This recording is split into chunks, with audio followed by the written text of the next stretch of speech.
everyone, it's Megan from Manifesting Me. Thanks for joining me. I write, talk about, and teach manifesting. I also have a book called The Pocket Guide to Manifesting, available for sale on Amazon.com. I do one-on-one customized manifesting sessions, which I've linked to in the description box of this video if you're interested. And please, if you like the video, give it a thumbs up. It helps other people find it. And subscribe if you want to know when new videos are posted. Today I want to talk about getting clear on what it is that we want, because clarity is going to help our manifesting like we wouldn't believe. And I'll share examples from my own life because I'm even in the midst of not being 100% clear on something. And, you know, the universe can't bring us what we're after if we don't know what we're really after. So one of the things I tell people is when you're manifesting, it's not just what do you really want, it's what do you really, really want? And the reason for the second really is because a lot of times I think that we believe we're after an experience or a thing. And instead, I think what we're after is what that experience or thing represents to us or how it will make us feel. So, you know, there have been times when I've thought, oh, you know, I just want to manifest that I lose 10 pounds, let's say. And I'll tell you what, there have been times in my life when I've been a lot thinner than I am now. And for some reason, that didn't bring me the pleasure or joy that I thought it would. What I was really after is to feel in love with my body. I wanted to be happy with who I was, but I was kind of caught up in thinking what would bring that happiness was if I lost 10 pounds. And then again, I lose the weight, I'm really thin and I'm not happy and I'm hungry. So what is it that we really, really want? Can we get to the motivation behind it? I've known people who have been miserable in their jobs, and so they manifest a new job for themselves, only to change jobs. And then 6 months or a year later, guess what? They're miserable in that job. So it wasn't necessarily that they wanted just a new job, right? There's probably something much deeper that they were after. And if they'd been clear about it from the get-go, the universe could have brought them something that would have been a better match. But honestly, the universe is just always going to match our vibration. So if we're thinking and feeling new job, any new job, we'll get it. But will we really have, you know, the pleasure, the comfort, or the peace of mind, or whatever it is that we're after? So switching gears, here's something else that I think some people maybe get a little bit tripped up on, or, you know, just are curious about. And the whole idea of, you know, we can change our minds. The great thing about being human is that we get to create and then create again. And then if we don't like that or we change our minds, create something new. So I think keep going with it. A few years ago, I decided that I wanted to get back into a different line of work. I'd been doing something that was a dream job in a lot of ways, but then my mind kind of started to say, you know what, I wonder if, you know, if you could go back to what you used to do and if you'd be better now because you have some new experiences behind it. And that might be cool, right? And there was a whole thing with, you know, I wanted to, you know, be earning more money than I was at the time. And I wanted to be just doing something that felt like it was challenging me a little bit more. And so I manifested it. And I manifested a phenomenal opportunity that was great. It was fantastic while it lasted. And then I changed my mind. And it's like I got to a point where my feelings about it changed. And I thought, you know what? Now I think I want to go do this thing over here. Or I want to go try that thing over there. That's fine. Depending on who is in your ear with opinions, some people might say, oh, it's really bad to change careers or to change jobs a lot of times. You know, that doesn't look good. You know what? Thank you for your great opinion. That's wonderful that you believe that.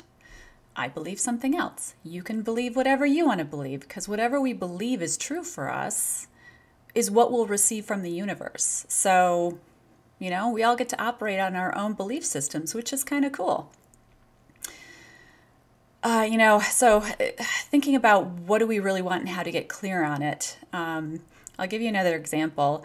When I was manifesting a forever relationship, I went through, meeting a lot of nice people, but not really meeting the right one. I think in the last video I touched on that. And, so I couldn't figure out what I was doing wrong. Like what was it that wasn't quite hitting it for me? I had my dream partner list that I'd written out, had some very, specific things, but also some very feeling type of, I want to feel this way when I'm with that person. When we're together, it feels like this, that type of thing. All well and good.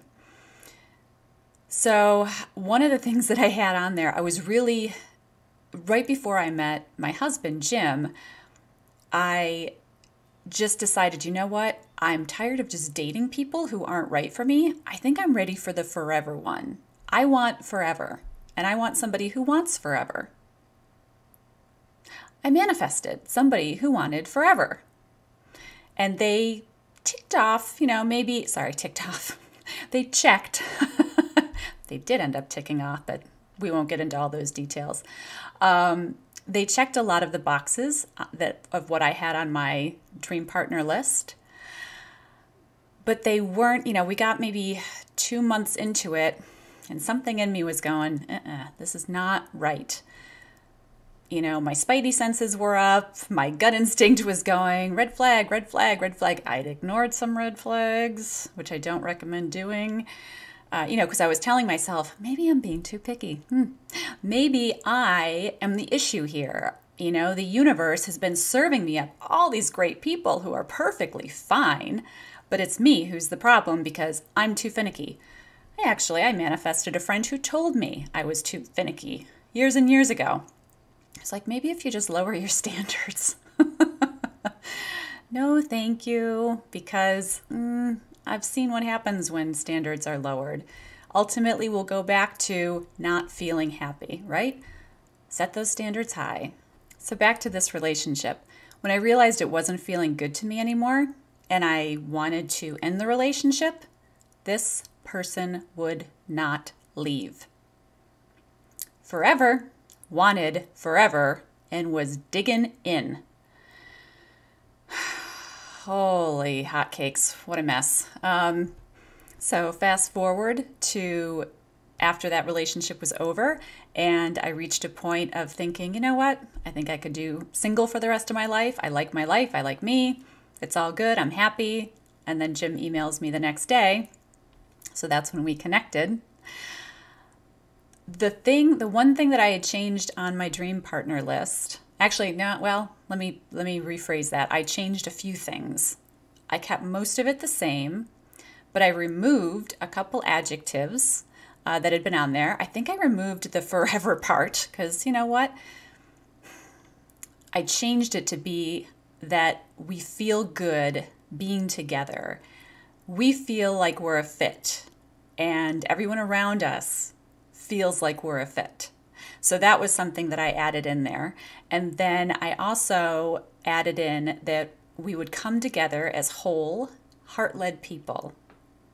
And there was an important differentiation there because it meant I wasn't going to deal with somebody who hadn't cleaned up his own internal house first, who still had a lot of baggage and, just unpaid past relationship bills, so to speak. No, thanks. I don't need to know. I don't want to know. I've done the work on me. You should have done the work on you.